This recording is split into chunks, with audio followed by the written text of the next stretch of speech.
Hi friends, ఎలా ఉన్నారు? బాగున్నారా? నేను మీ దివ్య. ఈరోజు పచ్చిరొయ్యలు మునక్కాయ కర్రీ చేస్తున్నాను. దానికి కావాల్సినవి ముందుగా శుభ్రం చేసుకున్న పచ్చిరొయ్యలు, ఉల్లిపాయలు, పచ్చిమిరపకాయలు, టమాటో, మునక్కాడ, కరివేపాకు, కొత్తిమీర, కొద్దిగా యాలకులు, లవంగమొగ్గ, దాల్చిన చెక్క, మసాలా పౌడర్, జీలకర్ర, ధనియాలు, మిరియాలు, సీ ఫుడ్ మసాలా, ఉప్పు, కారం, అల్లం వెల్లుల్లి పేస్ట్, నానబెట్టుకున్న చింతపండు, కొద్దిగా కర్రీ మసాలా. స్టవ్ వెలిగించి ప్యాన్ పెట్టుకుని ఆయిల్ వేసి, ఆయిల్ హీట్ అయిన తర్వాత నేను మీకు చూపించిన పచ్చిరొయ్యలు కూడా వేసి, కొద్దిగా పసుపు, కొంచెం ఉప్పు, కొద్దిగా అల్లం వెల్లుల్లి పేస్ట్ వేసి పచ్చిరొయ్యలు నీసువాసన పోయేంత వరకు బాగా ఫ్రై చేసుకుని తీసి పక్కన పెట్టుకుందాం.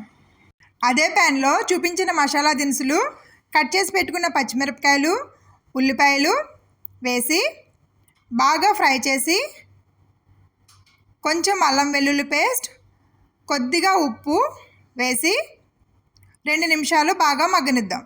ఉల్లిపాయలు మగ్గిన తర్వాత టమాటాలు వేసి, టమాటాలు బాగా ఉడికిన తర్వాత కట్ చేసి పెట్టుకున్న మునక్కాయ వేసి, ముందుగా ఫ్రై చేసిన పచ్చిరొయ్యలు కూడా వేసి 2 నిమిషాలు అటు ఇటు కలుపుకుని, కొంచెం కారం, చూపించిన మసాలా పౌడర్లు వేసి 2 నిమిషాలు అటు ఇటు కలుపుకుని, కూరకు సరిపడంత వాటర్ వేసుకుని మూత పెట్టుకుని 20 నిమిషాలు ఉడికించుకుందాం.